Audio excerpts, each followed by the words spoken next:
In this video, I will demonstrate how to organize your notes in the library of Notability.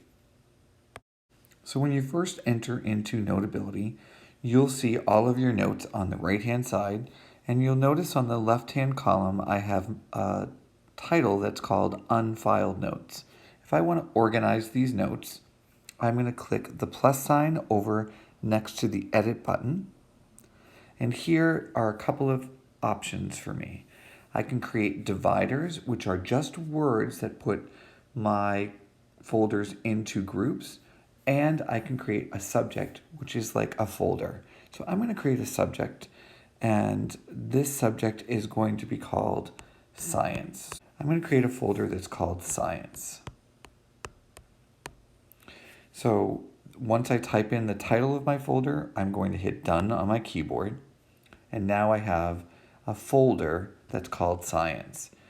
By tapping and holding onto a note, you can see how it pops up a little bit. I can then slide it over and see how the Science folder lights up in blue. And I've now added that, you can see by the number 1, into my Science folder. I'm going to do that again. Tap, slide over. Where it's highlighted in blue, I can release my finger, and now that file is there. So I can continue to add folders if I want to.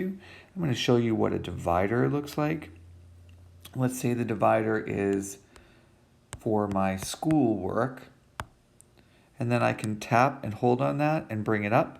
So now I have a divider that says everything under here is school. I might have another one that's called personal. So all my personal things are stored there. But that's how you create a folder. That's how you move things into folders.